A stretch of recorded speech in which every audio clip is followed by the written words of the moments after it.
Anyway, this is the spider diagram showing the nuclear functions that were added onto Maximo-based services, as we discussed earlier. So today we'll be discussing the corrective actions listed down in the lower right-hand section. You can see they were further enhanced with version 7.1 as well. And then the reds indicate the functions that were added or enhanced with version 7.5.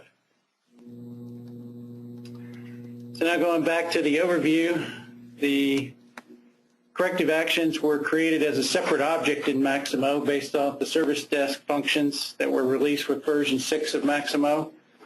They can be initiated from all Maximo nuclear objects and related to any of the Maximo nuclear objects. They also support a simplified self-service correct condition report application for ease of entry. They support a graded approach based on category and complexity, so they can handle and trend and cover anything from dispositioning operating experience or management observations to a full-blown root cause analysis and all the associated activities related to that. Actions and follow-up work are all managed within Maximo and related to the corrective action, so your corrective action is kind of your central point to see everything that's been spawned or done in response to that corrective action. Corrective actions can enforce controls on work orders and PMs. So if you create work orders and or PMs in response to a corrective action, the corrective action can enforce certain controls on those objects, and we'll talk about those in more detail later. One of the powers of the Maximo corrective actions is a flexible workflow engine, and we'll spend quite a bit of time today going through the different options and some of the preloaded workflows that come with the nuclear solution for corrective actions. And then corrective actions also support templates in conjunction with job plans to support standard approaches, whether it's requesting engineering support for an operability review or licensing for a portability review, or just a standardized approach for an apparent cause or root cause analysis. The templates can help enforce that standardized approach.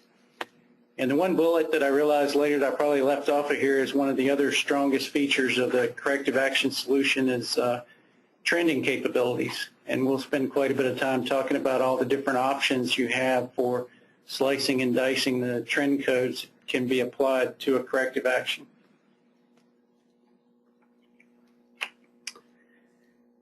So the first thing I wanted to cover was the setup options that come with the corrective actions. So in the organization's nuke application, once you pull up an organization within the select action and nuclear options, there is a bullet for corrective action options.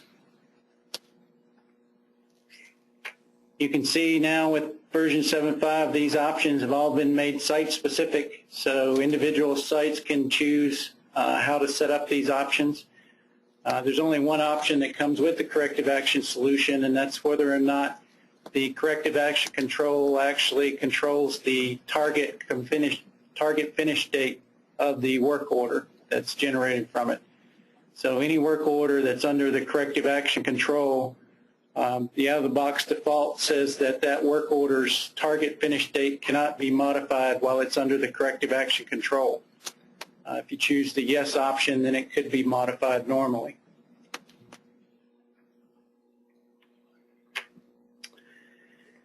So first we'll talk about that simplified self-service condition report option. So we can get to it from the go-to menu. That's from self-service, condition report, nuke.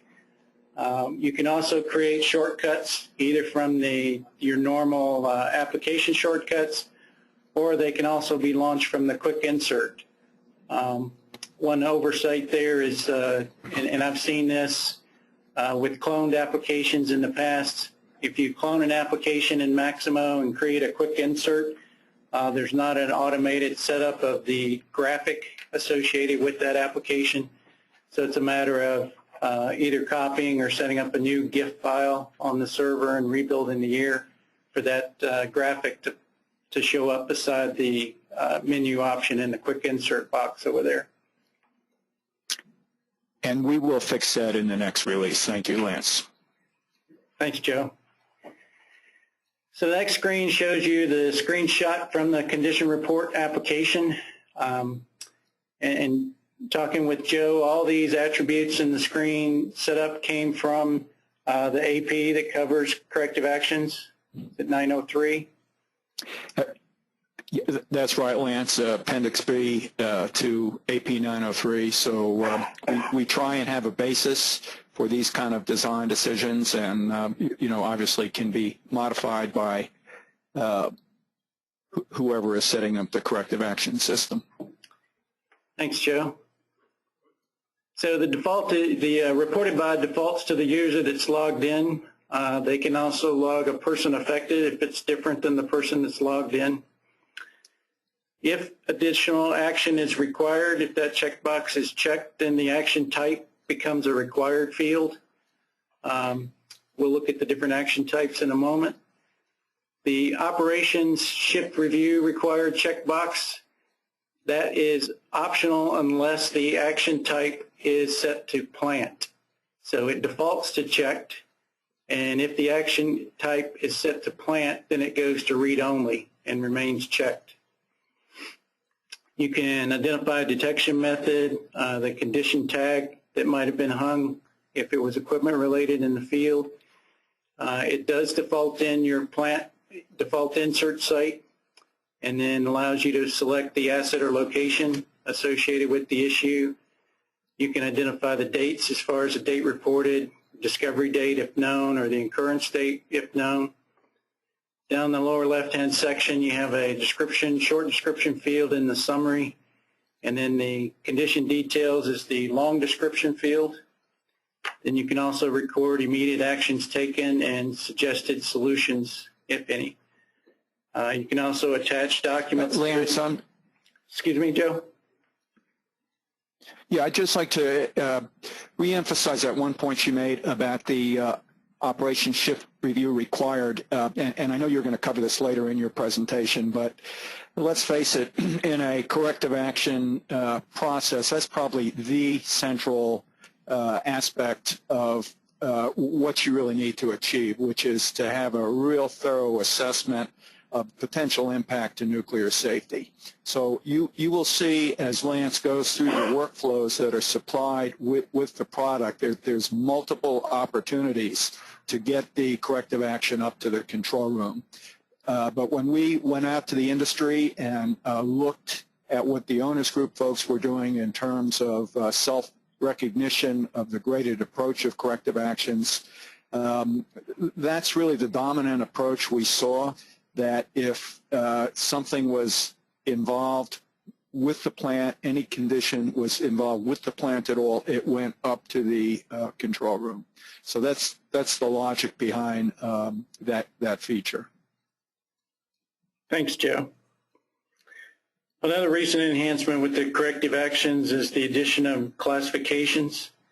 So on the condition report, we can identify a classification, and that would potentially populate the specification section at the bottom with additional attributes that might be recorded for that type of condition report based on that classification. And we discussed those with the previous webinars, and we'll discuss them in more detail a little later.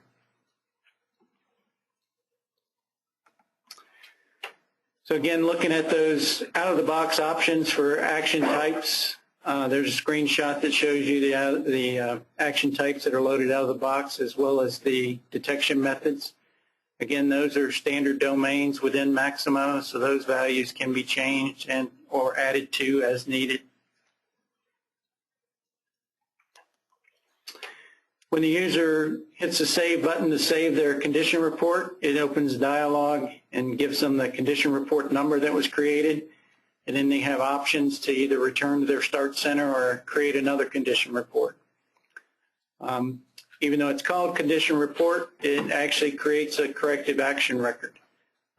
For those of you that might be longtime Maximo users, you might remember back when Maximo had a work request function, but the work request was really a simplified work order. And when you created a work request, it created a work order. So the same concept is in play here. Lance, one other quick comment.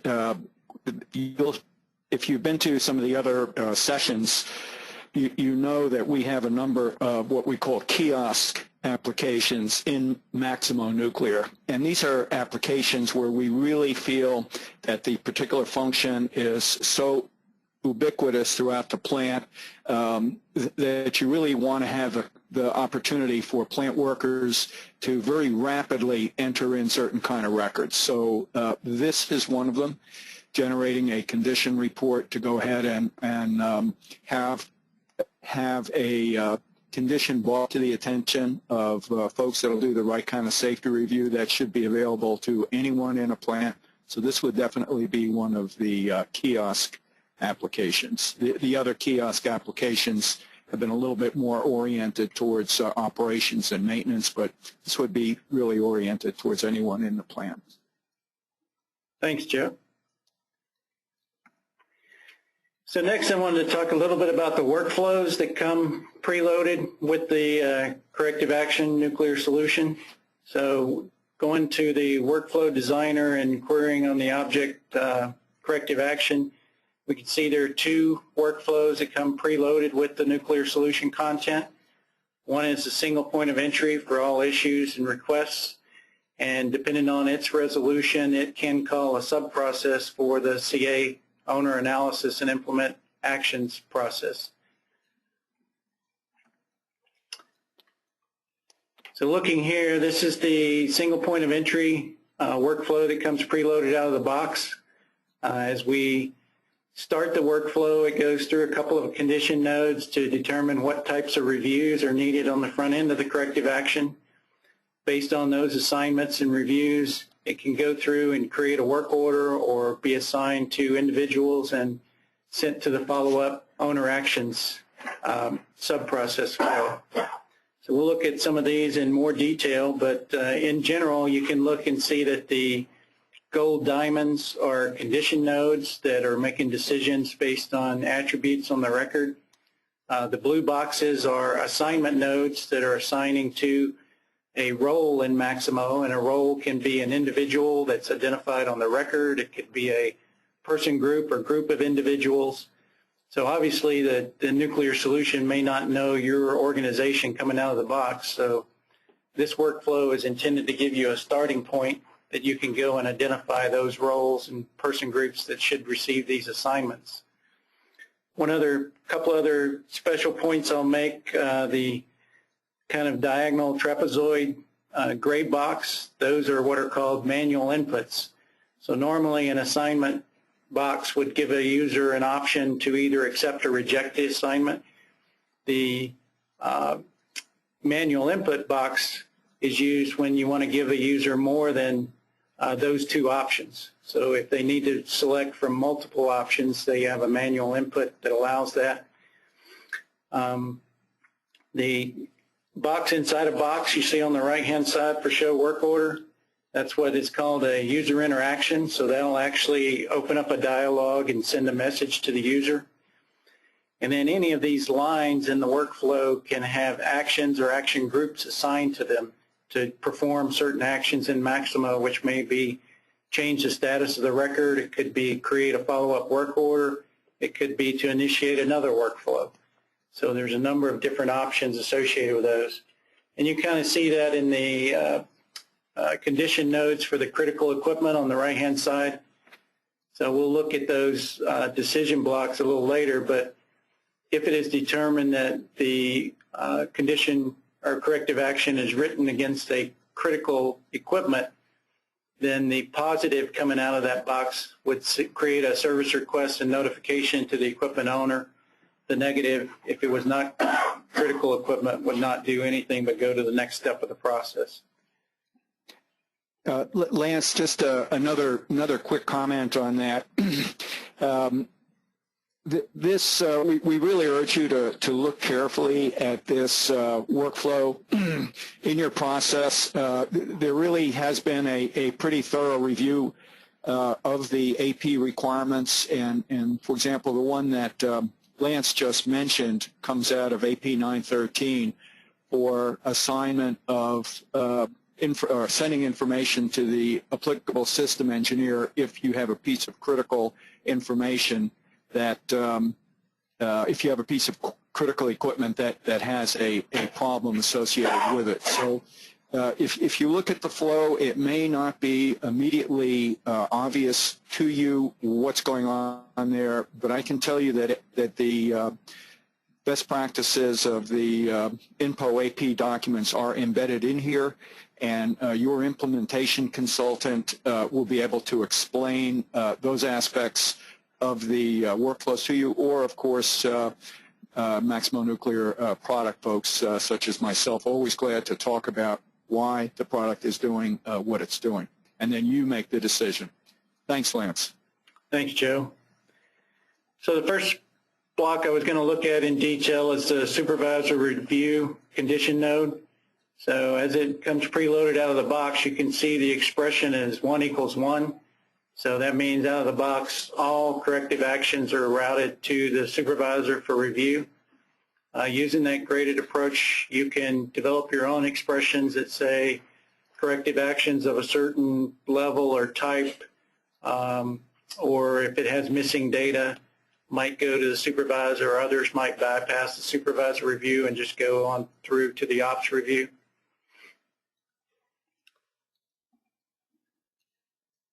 And again, looking at the condition node for the ops review, that's based off of that checkbox that we saw in the condition report. So if that checkbox is checked, meaning it needs a shift operations review, then it'll come out of the positive and go into the ops review assignment block. Speaking of which, I wanted to discuss some of the options in the assignment block. So you can see the ops review assignment block is going to the role ID of plus ops R for operations review. Again, it would be up to your site to define, based on that role, who fit into that role and would receive those assignments for review. It also works in conjunction with the radio button down in the bottom left. So if it's assigned to a person group or multiple individuals, based on that radio button at the bottom, the way this one is set up, the first individual to process that assignment, it would come out of everyone else's inbox at the same time.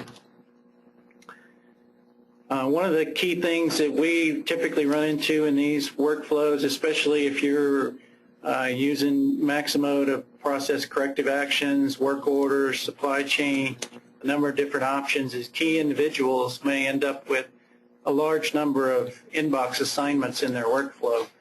So sometimes those can become a little unwieldy to manage. So a couple of things we can do to help alleviate that is that description field you see in the center of that assignment block. That is what the description that shows up in their inbox. And you can actually use substitution variables from the record that's being workflowed to substitute the condition report or the corrective action number, the location that it's been written against, its category or detection method, any data that you wanted to display related to that record can be substituted into that description for that particular assignment. The other thing that we've used in some customers is this priority field over on the right-hand side of that assignment block. So you could set, you can see down in the lower section there's an expression. So you can set an expression that certain corrective actions assignments would have a certain priority. So if it's a critical component identified on the corrective action, you might give it a priority 1. If it's a balance of plant equipment identified, you might give it a priority 10. And that allows the those key individuals to sort their inbox to get the highest priority assignments up to the top. You also Lance, still have the... Go ahead, Joe. Excuse me, Lance. I thought you were done. I just wanted to ask the folks on the webinar to just notice the dashed red line coming out of the ops review checkbox indicating ops review is not required. So just to remember that line, and we'll talk about that in a second. And go ahead, Lance. Sorry to interrupt. Thanks, Joe. You can see a couple other options are available within the assignment block. One is an escalation role. So you can set time limits on assignments, and if the assignments haven't been processed within a given time frame, they will push up to the escalation role to bypass that.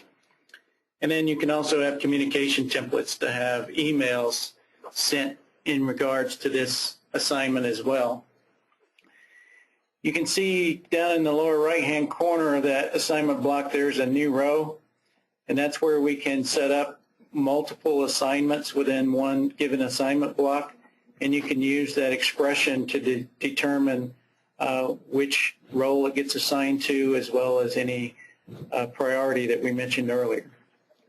So there's a lot of flexibility in how you set up your assignments within Maximo workflow. The other special box I mentioned early on was this manual input. So once a group gets an assignment, if they need more than accept or reject options, we can use a manual input to give them any number of options to select from. So in this example, it's the Corrective Action Coordinator. They have options of just closing the corrective action to trending, no action required, or they can send it on to that owner actions sub-process. They can return the condition report to the originator if they need more information. Or if the originator didn't think it was plant related and didn't think it needed a op-shift review, but then the corrective action coordinator decides that it should have gone through operations review, they have the option here to send it back for that review at this point. Exactly right, Lance, and that's where the dotted red line is ultimately feeding into this node. This would be the review. Most plants typically have it first thing in the morning to look over the past 24 hours input of corrective actions, condition reports. So if for some reason the originator got it wrong and it should go to the control room, it's going to get bounced up through that condition, that selection right there. Thanks, Joe.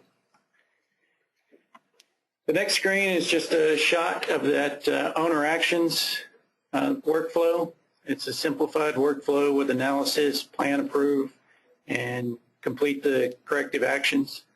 Again, you can add to this workflow as needed. It's intended just to give you a straw man as a starting point.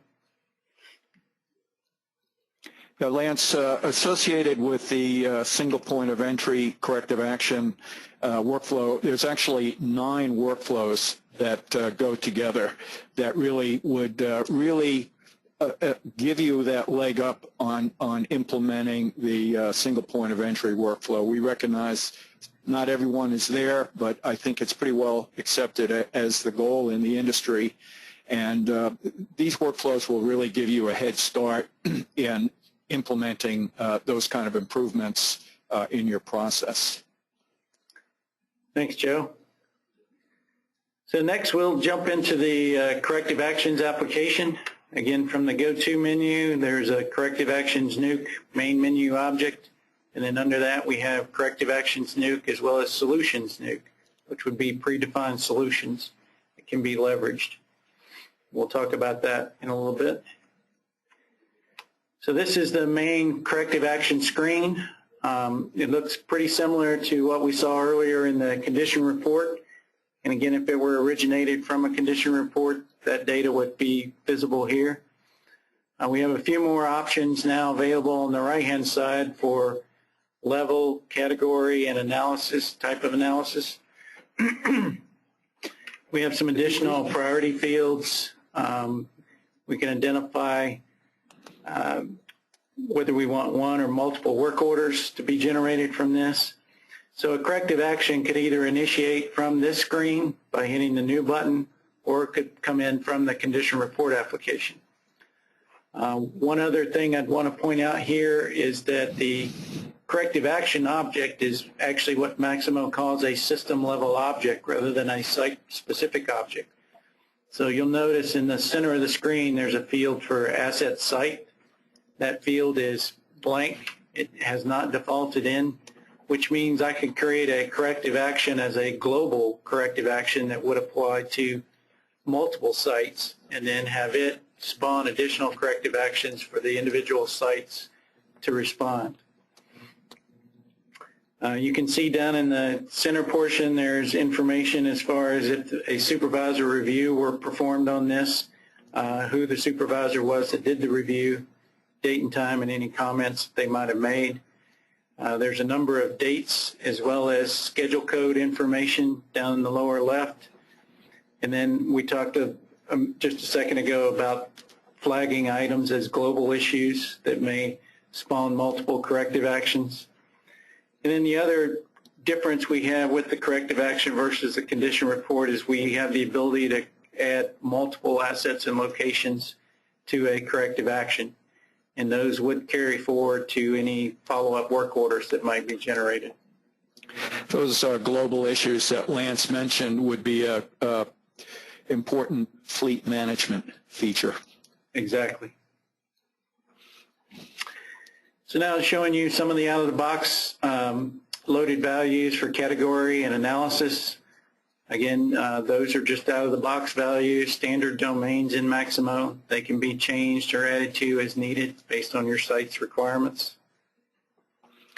These would be some of the attributes that we would think would be assigned during that ODARC 30 plant meeting in the morning to review the previous 24 hours worth of corrective actions that came in. Exactly. Thanks, Joe. So one special field is the level field as far as the level of the corrective action. It's actually tied to another module in Maximo called service level agreements that's leveraged heavily in the service desk applications. And we'll spend a little bit of time here talking about that. But the way we apply a level to a corrective action is through a select action menu. So via security, we can control who can apply or change the level of a corrective action. Once we select a level of a corrective action, you can see some of the preloaded values that come with the solution. It will apply the SLA, which will apply timeframes to our corrective action as well. Timeliness, as everyone knows, is a critical aspect of any corrective action program. This gives you the level of automation you decide on in terms of assigning due dates, and furthermore, there's full tracking of all decisions, full accountability for all decisions associated with timeliness or extension of time for corrective action. Thanks, Joe. So the nuclear solution leverages the service level agreement application. It comes as a separate module with Maximo. There's a lot of capabilities that come with this module. We're only tapping just a small percentage of that. But I just wanted to show you just some of the quick screenshots of that service level agreement. So you can see you get to the application from the go-to under service level agreements. By querying on corrective actions, you can see there were 21 service level agreements preloaded with the nuclear solution that are tied to corrective actions. And then looking at a screenshot of the SLA, the main point is down in the commitment sections where we can set the value for the time frames and what that time frame is related to. So you can have multiple rows down there and have multiple time frames tied to different aspects of the corrective action. So this one's tied to a resolution. You could have it tied to contact or disposition. So there's a lot of flexibility. You can relate SLAs together. They can be tied to assets and locations, KPIs. You can have escalations run on SLAs similar to workflows. And then you have communication logs available from SLAs.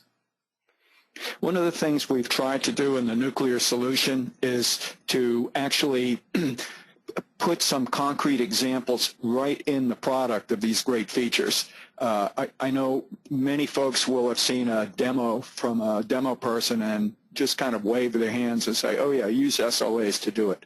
So we've included in the product a reasonably full function group of SLAs to really get you going in that direction, to really use the capabilities of Maximo.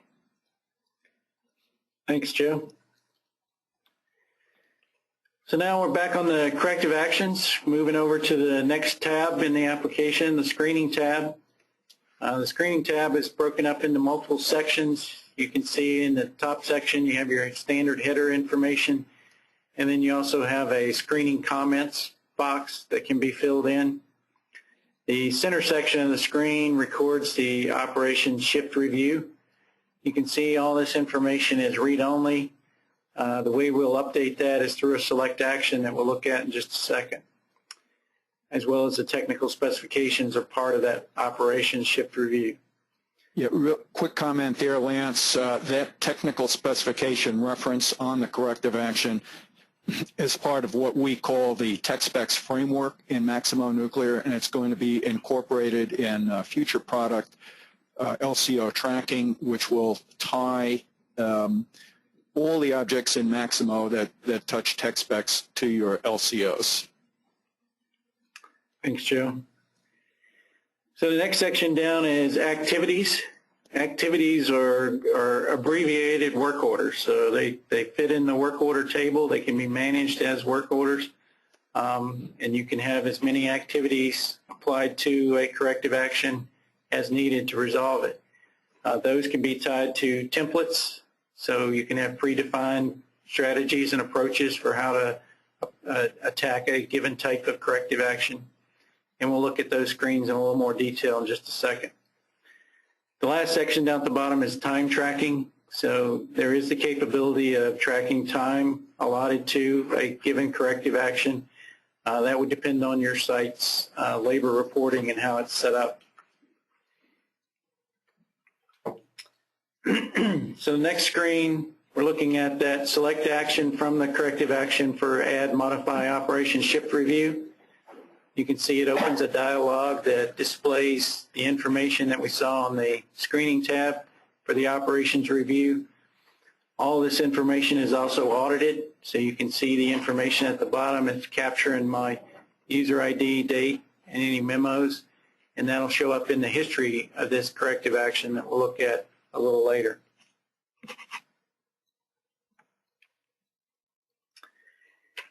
Now further down to that section on the activities, if we added an activity, it would show up in that section, and if we open the detail, this is what we would see.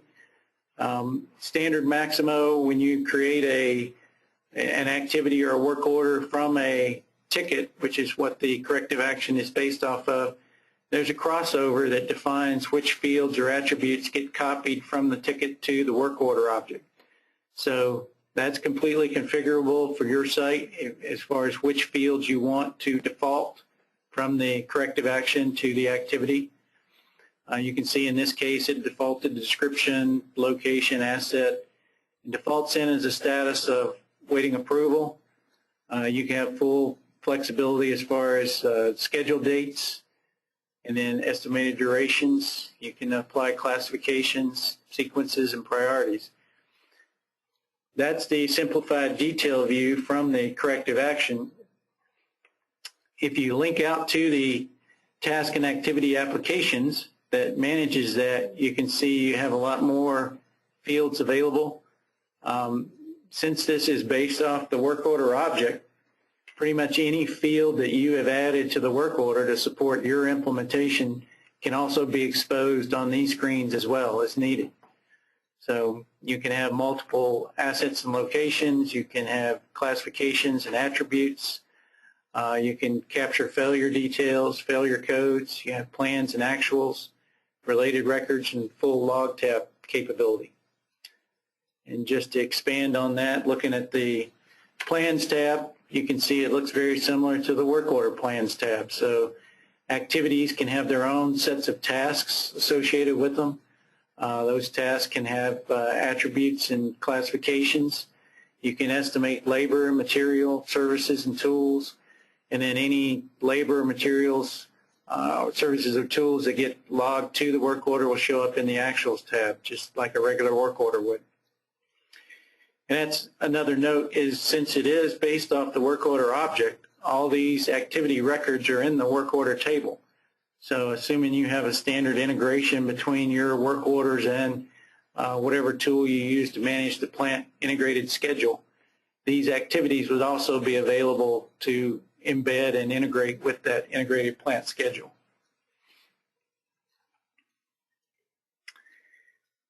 Now jumping back to our corrective actions and going to the next tab over, we have related records. Mostly standard related records functionality that you would see in Maximo. We can have related tickets, which would be service requests if we initiated a service request for a critical equipment failure, or if we created additional corrective actions, spawned corrective actions from this one, they would show up in the related tickets section. If this corrective action created a work order, it would show up in the related work orders section. And then unique to the nuclear solution, we can also relate corrective actions to PMs. So if the response to a corrective action was to create a PM record, we can identify that and relate them in this manner. Another feature of the nuclear solution is the related records for work orders and PMs also have another flag for corrective action control. So we can selectively apply corrective action control from a corrective action to a related work order or PM. And we'll discuss that in just a second. So as mentioned, we can create follow-up objects from the corrective action using the select action. We can create service requests. Incidents and problems are related to Maximo's standard service desk function. We can create an additional corrective action. We could create a change or release. Those could be related to the configuration management module that we'll talk about sometime next month. And in this case, we can create a work order as a follow-up. You can create a standard solution from this corrective action, or you can generate an email from the corrective action using the communication. You can see at the bottom when you create a follow-up work order, it automatically adds a row to the related records section of the work orders with a relationship type of follow-up. If we went to that work order and viewed its related records, we would see this corrective action in the ticket section with a relationship type of originator. So all that gets handled automatically, but then I can also use the new row to associate other work orders as needed. Corrective action control, again, that's managed from another select action. So once we have related records, we can use select action to add, remove corrective action control, and then we can select individual work orders and or PMs to apply that control to. So once we apply the corrective action control to a work order, based on our organization settings, it may control the target finish date, as we discussed earlier, but it'll also prevent you from canceling or deleting the work order. Same thing for the PM. If we apply corrective action control to a PM, we couldn't take the PM out of an active status without removing that control. So here's an example from the work order. So once we place that work order from under corrective action control, you can see the work order is in a waiting approval status. Normally when I went to change status from a work order in Whopper, canceled would show up as an option in my drop-down list. Since this one is under corrective action control, canceled is not in my list, so it's not an option I can select. Down the bottom left, you'll see the system message that gets popped up if you try and delete the work order that's under corrective action control. And then if you try to bypass that by deleting the related record row, you'll get the message on the right saying it can't be deleted. You have to remove that corrective action control from the corrective action. That's intended to give you some level of confidence that any work order that's spawned in relation to this corrective action will be seen through to the end, and allows you the flexibility that you can go ahead and complete and close the corrective action to work that will follow up under the work order. Again, it's up to you to decide if you want to take that option or not. So moving on to the next tab of the corrective action is the Solutions tab. So in the Solutions tab, we can select a given solution, which would be one of those predefined solutions, or we can log the symptom, cause, and resolution for this corrective action. Those are standard fields that come with the service desk. The other field that gets added with the nuclear solution is the extent of condition. So we can identify from an extent of condition what other equipment, systems, plants, units might be affected by this corrective action. Lance, quick comment here. Repeat solutions, repeat failures are a very sensitive topic at any nuclear power station. So I think that the point to be made here really is the capabilities of really standardized operations. You could have a template for a solution type and a checklist that you could build it in here, and you know, you've heard other areas where templates are applied, templates for the corrective action actions, job plans are involved there. So this is one more way of actually really improving the quality of your programs through reinforcing expectations for various steps in your process. Thanks, Joe. So the next tab is the Trending tab. So in the Trending tab section, we have trending comments available. And then down in the trending classifications, again, we've leveraged the classification engine within Maximo to give tremendous flexibility. So classifications can be hierarchical, so they can have any number of hierarchies drilling into different classifications for trending purposes. And then each of those levels can also have attributes associated with them for different data that we want to collect about that particular trend code. So in this example here, we've drilled into an equipment failure, and we've identified just a couple of attributes for critical or important equipment, maintenance rule equipment. So it's just an example to show you different options that are available. When you go to classify or add a trend code, you get a drill down box that looks similar to the upper part of the screen. Looks like a Windows Explorer. You get the plus signs. You can drill down if there's a plus displayed. That tells you there's more codes underneath that from a hierarchy perspective. When you get to the level of hierarchy that you want, you click the blue box beside the value, and it'll return that. And then it'll update any of the specifications, attributes at the bottom of the screen. Again, there's tremendous flexibility with the classifications. As I mentioned, we can have in levels of hierarchy. You can have any number of attributes tied to a particular classification. And then those attributes can also have domains behind them to enforce consistent input. They can be made required for certain classifications and not required for other classifications. So there's tremendous flexibility to slice and dice the trend data that can be captured against a corrective action. The next tab over is operating experience. Another quick comment. Go ahead, Joe.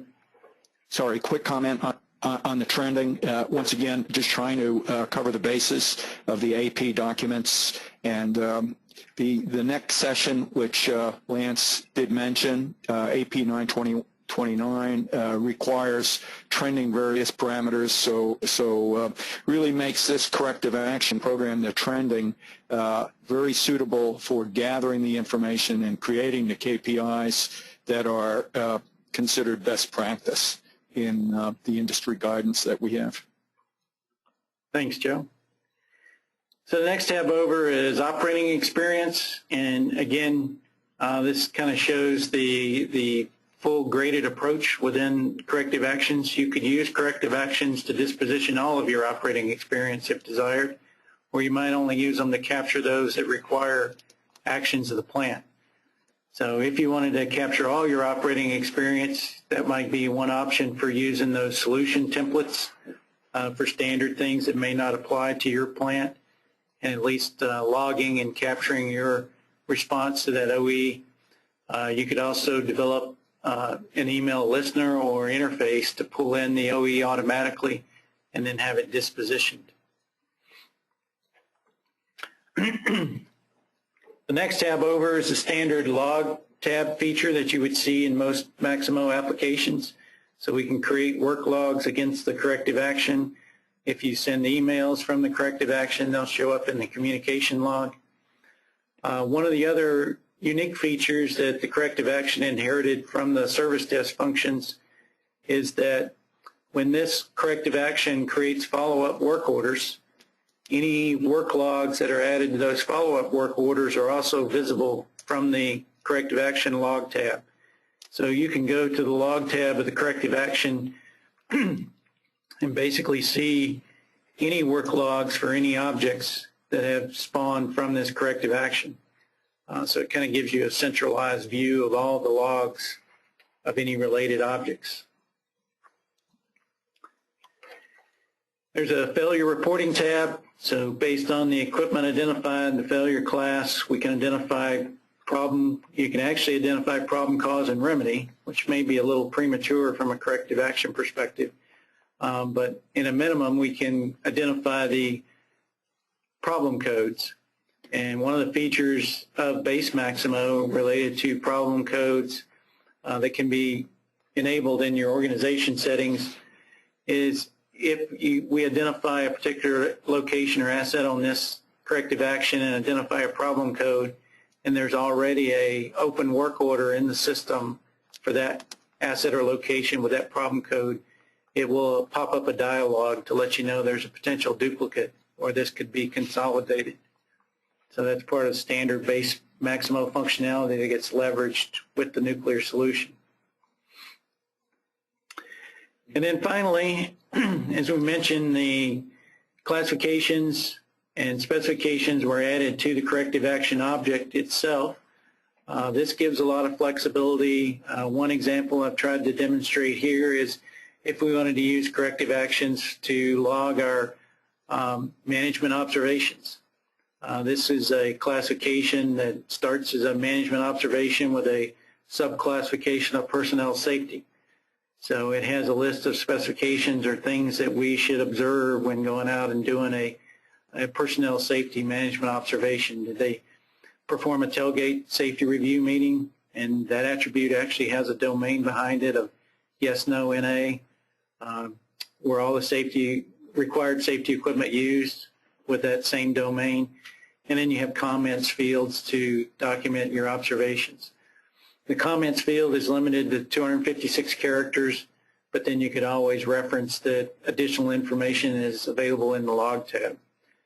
So standard Maximo functions, you could use corrective actions out of the box for that, or you could actually create a clone of corrective actions specifically for management observations and simplify the screens just for that function.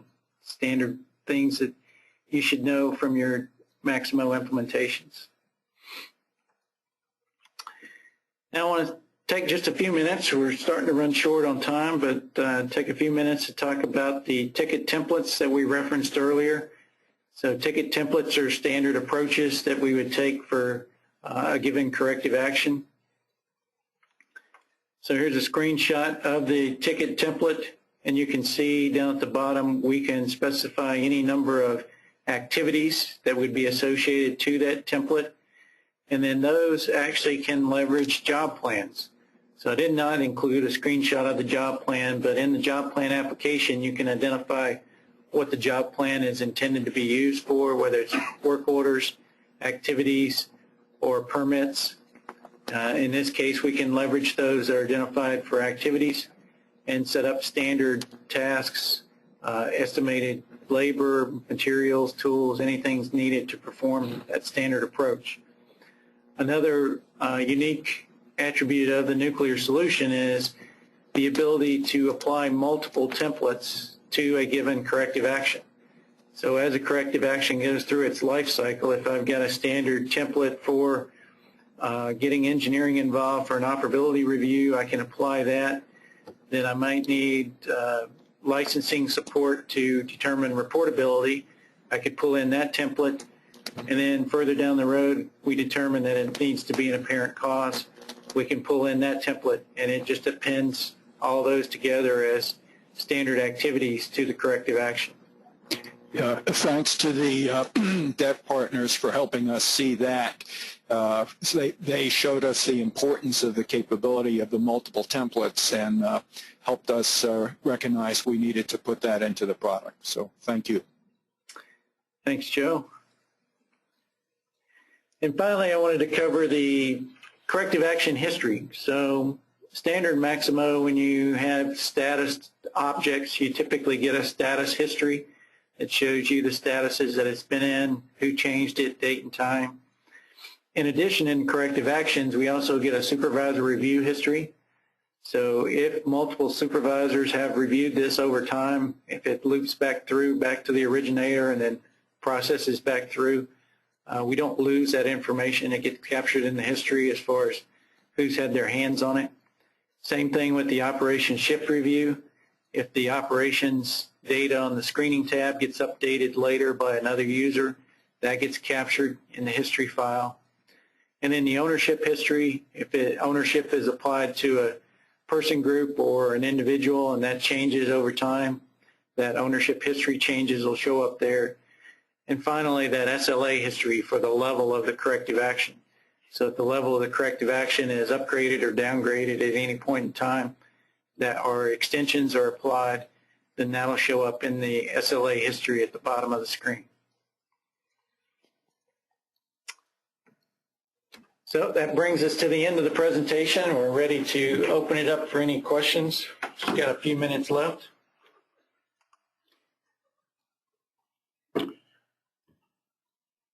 Okay, I would ask, I know there are a few hands that are up right now. I'm not sure if those are intentional for questions, but if you do have a question, I would ask that you raise your hand. What I will do is I will unmute your line and you'd be welcome to ask away.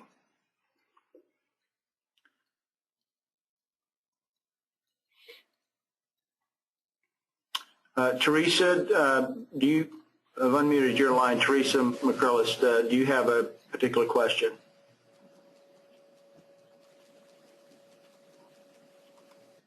Guess not. Anybody else? Are there questions that you might have? Well, Joe and Lance, it seems like you must have been pretty thorough. Or people are ready, was paying attention. or people are ready to make it a Friday afternoon right now and move on with other things. Lance is pretty thorough. Questions over there. Let's see. Yeah, let's see what we might have. Yeah, one suggestion was made, and you're certainly welcome to do this, is to submit questions, just to reply to the invitation with any questions you might have. One thing that I've done in the previous two is, if you'd like to have a copy of this presentation, we'll send it to you. You send a note. But as it's turned out, just about everybody has requested it. So we are going to send it to you sometime over the next week for you to have, and allow you to share it with others among your team if you'd like. Donnie, I see that you have a question. Is that correct? Let's see if that's there. Just telling you in the chat. So with that being the case, doesn't appear to be any additional questions at this time. Again, you're welcome to submit those later on, and we'll be glad to address it for you. Okay? Thank you, everybody. Have a great weekend.